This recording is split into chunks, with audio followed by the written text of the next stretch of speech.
This is the Man in Black. Here again to introduce Columbia's program, Suspense. Our distinguished star this evening is that delightful gentleman, Mr. Roland Young, playing as author of detective novels, who invented his best plot when his life was at stake. With Mr. Young to play his long-suffering secretary is Miss Peggy Conklin. A story by John Dickson Carr in a somewhat lighter mood than is our habit, and called The Customers Like Murder, is tonight's tale of suspense. If you've been with us on these Tuesday nights, you will know that suspense is compounded of mystery and suspicion and dangerous adventure. In this series are tales calculated to intrigue you, to stir your nerves, to offer you a precarious situation, and then withhold the solution until the last possible moment. And so with The Customers Like Murder and the performance of Roland Young, we again hope to keep you in suspense. On a hot summer night in a village on the east coast of England, a famous writer of detective stories is dictating to his secretary.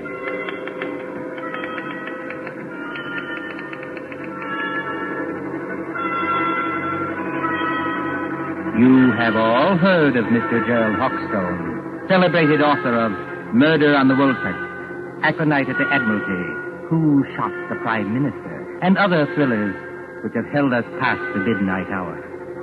You have followed the exploits of Pendleton King, diplomat detective. Gerald Hawkstone lives quietly a deal with his friend Dr. Roberts nearby in case he should need medical knowledge. And his pretty, if somewhat pert Canadian secretary, Miss Patricia Phillips. Gerald Hawkstone would be a happy man, even in wartime, if it were not for... You got all that, Miss Phillips? Yes, Mr. Hawkstone. Good. New paragraph. Yes, Mr. Hawkstone. At the head of the great banqueting table, comma, the Lord Chief Justice staggered to his feet, full stop. His face was a ghastly whitish color, and his eyes had become glassy. Is he drunk, Mr. Hawkstone? No, Miss Phillips, the Lord Chief Justice is not drunk. Sounds pretty cockeyed to me. For your information, Miss Phillips, the Lord Chief Justice has just been poisoned with curare because he discovered the identity of the master criminal. Is that clear? Yes, Mr. Hawkstone. But I wish you wouldn't do it. Do what? Well, in the last 4 books, Mr. Hawkstone, you have shot the Prime Minister, killed the Lord Chancellor with an axe, poisoned the Home Secretary, and blown up the First Lord of the Admiralty. Why don't you stop picking on the poor government and murder somebody else for a change? The Lord Chancellor, Miss Phillips, was not murdered with an axe. No, Mr. Hawkstone? Definitely no. He was beamed with the Great Seal and found dead on the Woolsack. And there's another thing, Miss Phillips. Whether you talk like this because of a dense vacuum in what we will charitably call your mind... Really, Mr. Hawkstone? Or whether you are really making out what you might define as hot cracks, I don't know. But I don't want any more of it, do you hear? Just as you please, Mr. Hawkstone. Oh, Lord, where was I? His face was a ghastly whitish color, and his eyes had become glassy. Sounds like me. All right. A single choking cry escaped his lips, comma, and his body crumpled to the floor. Full stop. New paragraph. With one swift stride, Pendleton King had reached the fallen man. He can't have done that, Mr. Hawkstone. Who can't have done what? Pendleton King. What about him? Well, on the last page, you had him sitting at the foot of the table. So he can't get there in one stride, unless you want him to sail across the room like a kangaroo. There are times, Miss Phillips, when I should like to poison you with curare and dance on your grave. I was only trying to help. All right, change it, strike it out. With hardly a second's delay, how's that? Comma. Pendleton King had reached the fallen man. Full stop. New paragraph. Quote. I feared it, comma. Close quote. He muttered. Full stop. Quote. Note the rigidity of the muscles. Exclamation point. Note the characteristic odor of curare, which... That won't do, Mr. Hawkstone. Why not? Curare hasn't got any odor. Now there, Miss Phillips, you've really gone too far. But I can't help that. It's true. If you will permit the small vanity, I am noted for the correctness of my medical knowledge. Who is murdering the Lord Chief Justice, you or I? You are. But you might murder him properly. Curare hasn't got any odor. I say it has. And I say it hasn't. Listen, Miss Phillips. I propose to settle this rather childish dispute by going next door and asking Dr. Roberts. Will that convince you? Ferrari hasn't got any odor. Anyway, the Lord Chief Justice wouldn't be mixed up in any such silliness as this. Silliness, eh? Yes, I said silliness. Read your evening paper. The Lord Chief Justice is sentencing some American gangster who got involved in a robbery over here. That's the sort of thing he really does. You're very fond of these gangster reports, aren't you? Yes, I am, because they're real. Real? Fa! Don't you say fa to me. Merely remarking, Miss Phillips, that with your usual ingenuity, you sidetracked the argument. I am going to see Dr. Roberts. That's not necessary, of course. My own knowledge of poisons is as great as that of any doctor. Dr. Fa. And finally, kindly don't say fa to me, either. When I return, Miss Phillips, I hope to find you in a better frame of mind. Please observe that I, at least, have been able to keep my temper. Excuse me. All right. Go on. See if I care.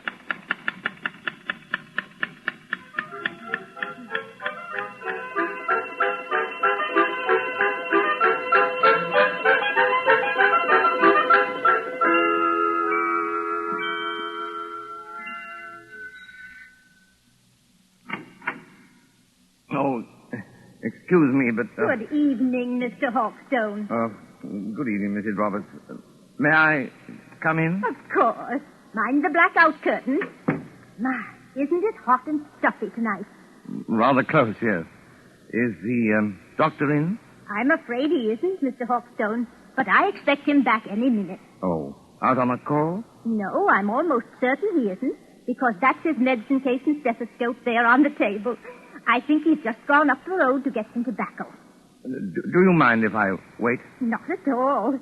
But you will excuse me if I run along. I promised Mrs. Anderson I'd drop in there. It's her neuralgia again, and I'm terribly late already. Don't let me detain you, Mrs. Roberts. Go right ahead. I'm afraid you'll have to wait in George's consulting room. I've got most of the house dark so I could keep the windows open. You know which room it is. Yes. Yes, I could find it blindfolded. Oh, and I wonder if you take the medicine case and stethoscope and drop them in the consulting room. George is so careless, he lets them lie about anywhere. Medicine case? Stethoscope, yes. As a matter of fact, I've always wanted to hang one of these things around my neck like this. Look almost like a doctor, don't I? Good night, Mrs. Roberts. Good night, Mr. Hawkstone. See you later. Oh, so what I write is silliness, eh? And I don't know anything about poisons. And I call her Miss Phillips instead of Patricia. Ah, here we are. Where's that light switch? Good Lord. Come on in, Doc. Close the door. Who the deuce are you? You want to keep healthy, Doc? Just do what you're told. Come in and close the door. Is that by any chance a revolver you're pointing at me? Ain't no cigarette case. I'm warning you. Well, I'm hanged. I've done it 1,000 times in stories, but I never thought... Don't drop that junk you're carrying either. You're going to need it, Doc, when you come along with me. Come along with you? Where? Just to see a guy, that's all. To see a... Oh, wait a minute. You don't think I'm the doctor? Now, look, Doc. I ain't got any time for gags, see? The boss says to bring you, so I bring you. There'll be a very sick man out there if you don't go. Yes, there'll be a very dead man out there if I do go. I tell you, old man, you're making a terrible mistake. Now, look, Doc. My name is Hawkstone. I live next door. I'm not a medical man, and I never... Somebody's coming. Miss Phillips. Now then, Dr. Hawkstone, just look here in the encyclopedia. So you ain't the doctor, huh? That's done it. Just a real old-fashioned kidder, ain't you? Now, you keep quiet, lady. You know it's good for you. I know you. I've seen your picture. You're Big Louie Miller. Pretty smart dame you sure got here, that's him. Doc. Listen, Mr. Just take Hawkstone. it easy, Miss Phillips. Big Louie Miller and Slats Kelly. Slats Kelly is the gang leader. Well, we're supposed to be friends of this gangster who's on trial in London now. But I hadn't heard they were in England. No, lady. Neither is anybody else. Now we're for it. Who is this dame, Doc? Your night? No, she's my secretary. She doesn't know anything about this. She seems to know too much about it, if you ask me. Come on, lady. You're going with it. Going? Where? Just for a little ride, lady. Just for a little ride.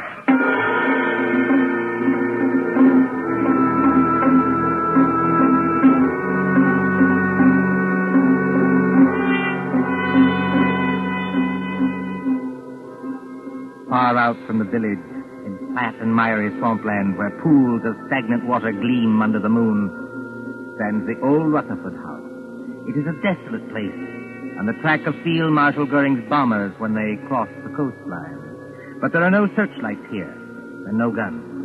Only the heat on the glimmering marshes and the decaying, weather-boarded house as a motor car approaches.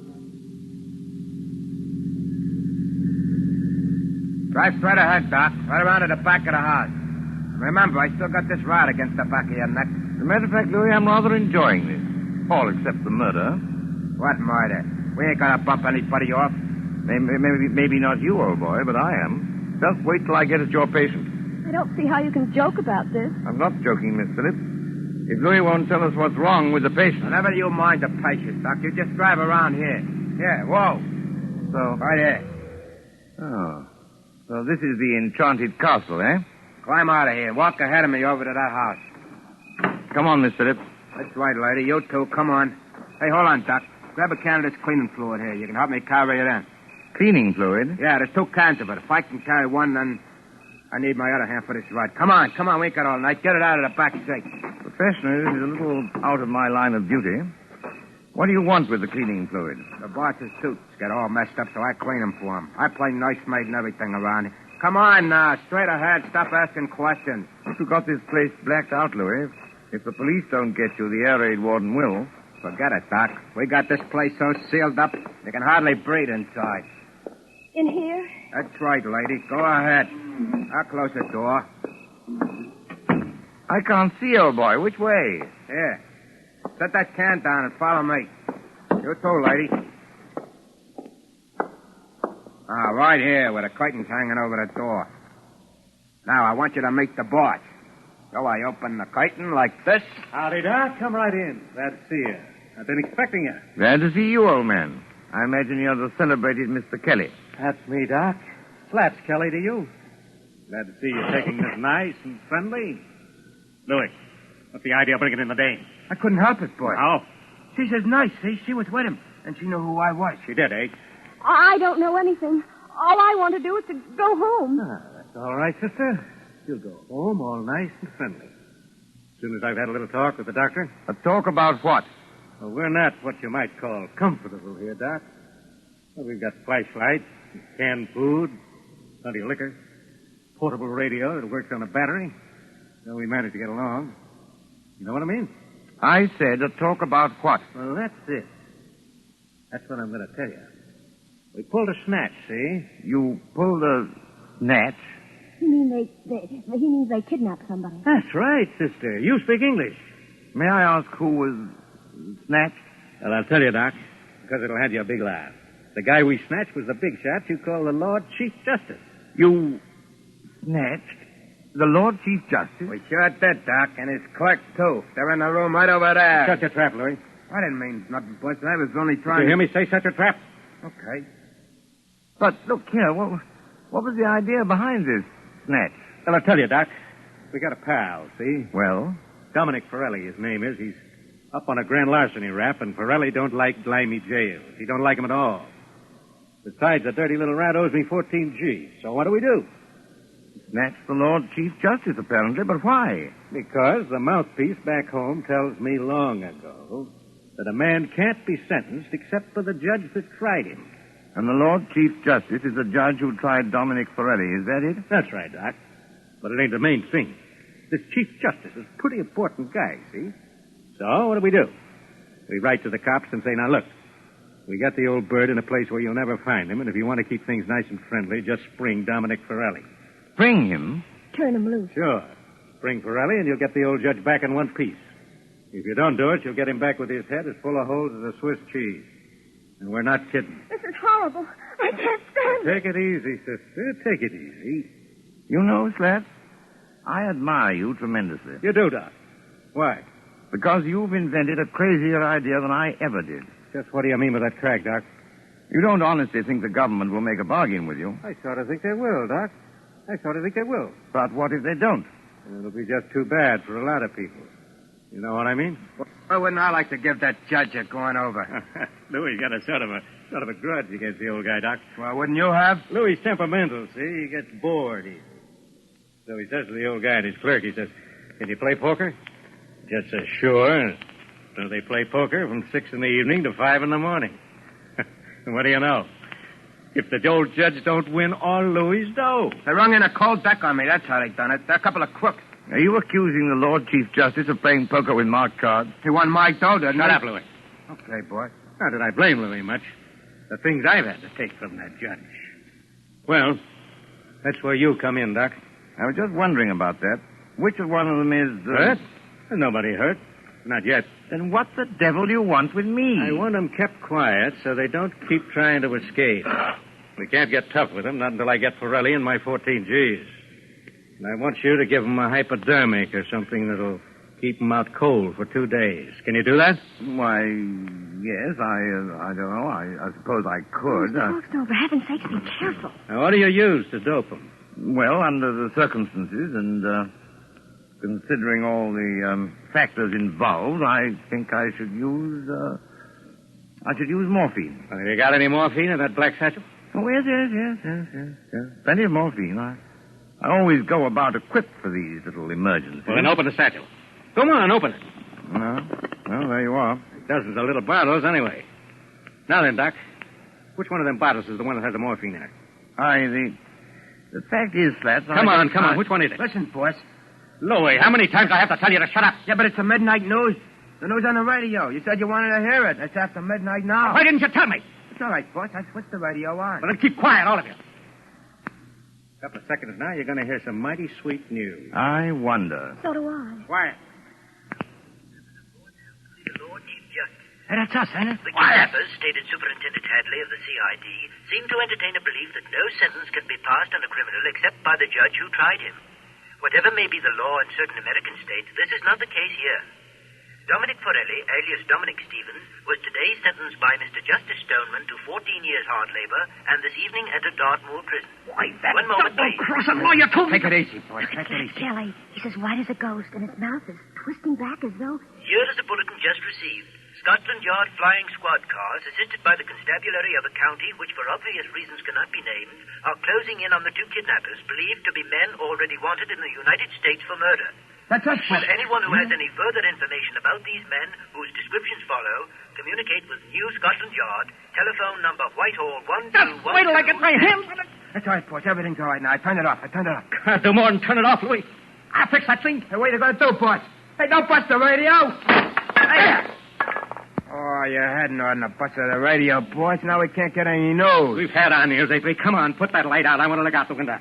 Oh, they're closing in. Tricia, you see, I can call you that. Why couldn't you have called me that weeks ago? Oh, well, putting that aside, I started it as half a joke. But I'm not joking now. I intend to get that rat-faced Slats if it's the last thing I ever do. It probably will be.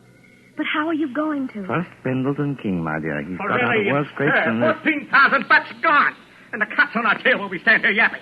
You heard what that radio said, Louis. Yeah, I heard it all right. Look, boss, we better lamb out of here while it's Sure we time. will, Louis. Before we go, we settle things with the old guy in the other room.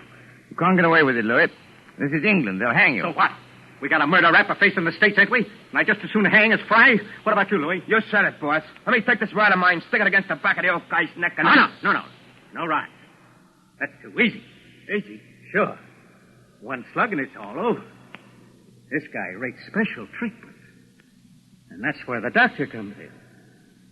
You know anything about poisons, Doc? I know a good deal about poisons. The customers like murder. What's that?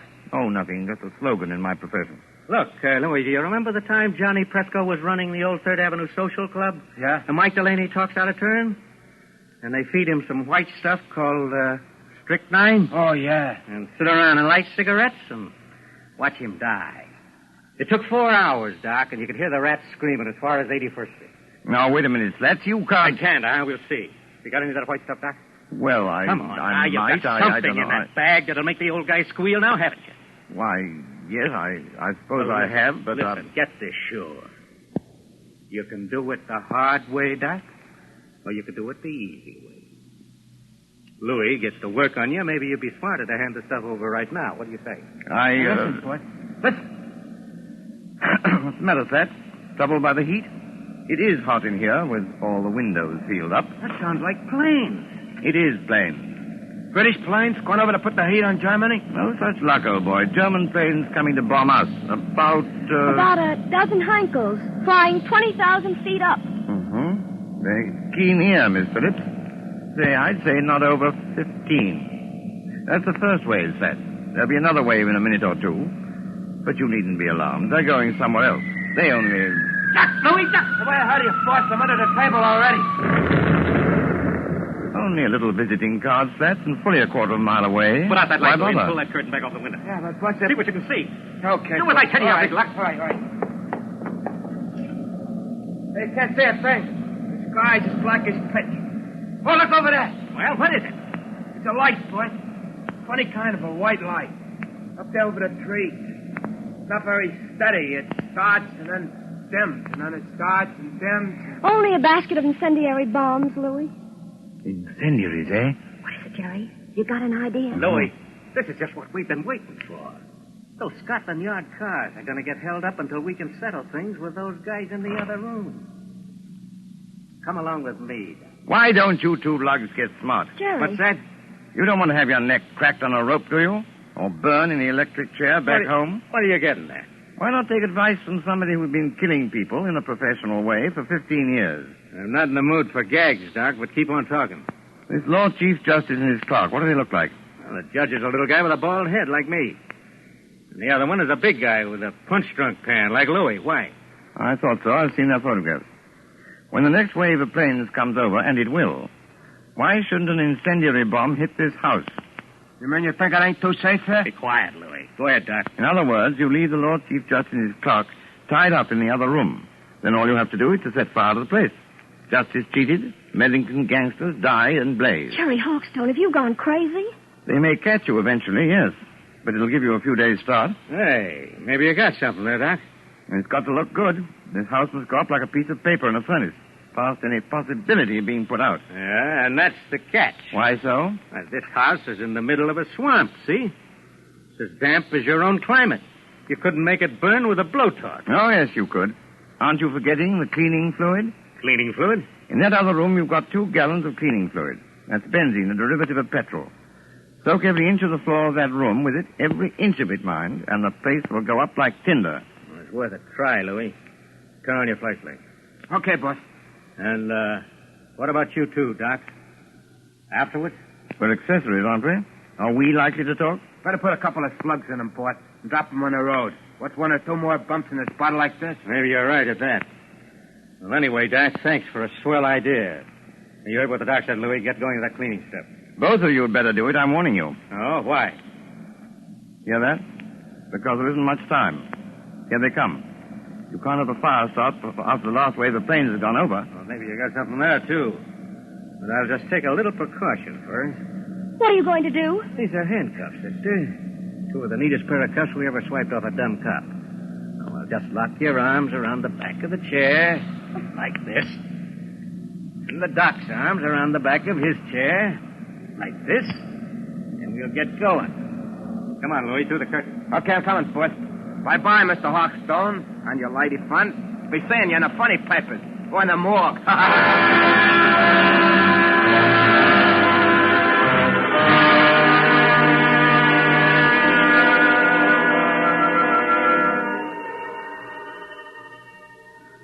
It won't be long now.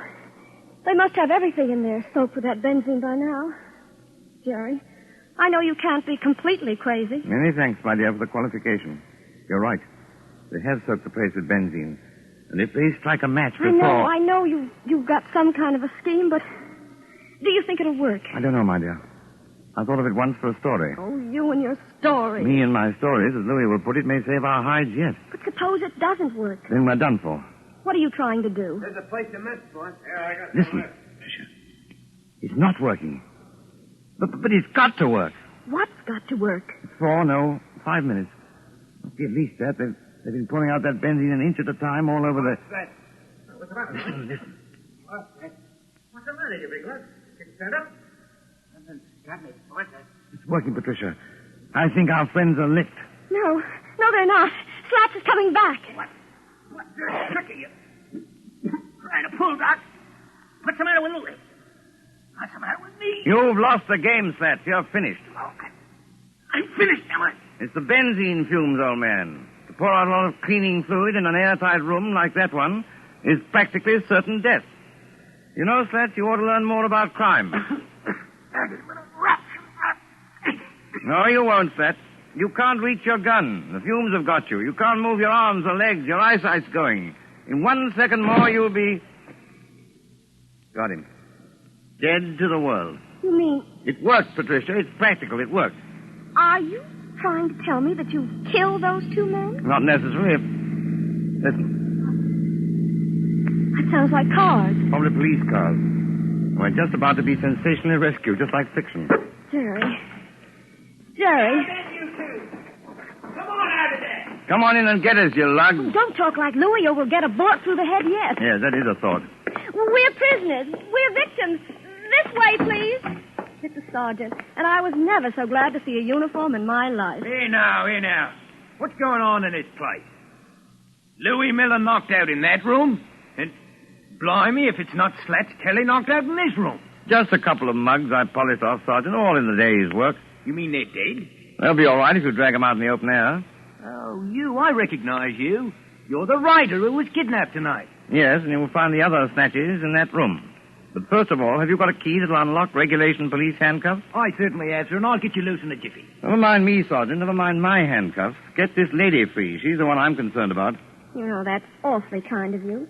It's something practically chivalrous. Chivalry, my eye. There you are, young lady. Have you got your notebook and pencil in that handbag? You don't want me to take dictation now? A true artist, madam, takes no account of time or place. Are you ready? Yes, Mr. Hawkstone. Well, you admit now that my plot is practical. Yes, Mr. Hawkstone. Now then, The Income Tax Murder by Gerald Hawkstone, Chapter 1. But Mr. Hawkstone, Just as Big Ben was striking midnight, a hooded face looked in at the window of the luxurious study occupied by the Chancellor of the Exchequer. Full stop. The hooded figure chuckled as it softly lowered inside the window a large tin of cleaning fluid. New paragraph. The Chancellor himself was hard at work devising a new scale of income tax. to Mr. Hawkstone, that's a completely different story. I thought you were going to murder the Lord Chief Justice. Haven't you any professional taste? How can I murder the Lord Chief Justice when I just saved his life?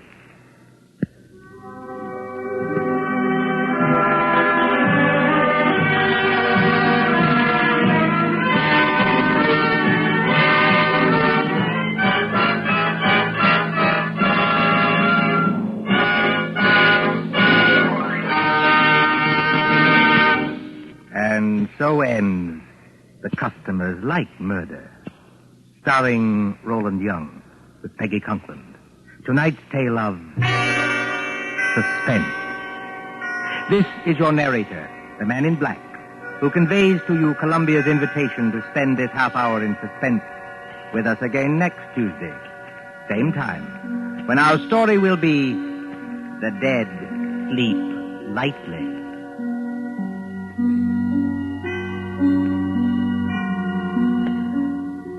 William Spear, the producer, John Dietz, the director, Bernard Herrmann, the composer-conductor, and John Dixon Carr, the author, elaborated on tonight's Suspense.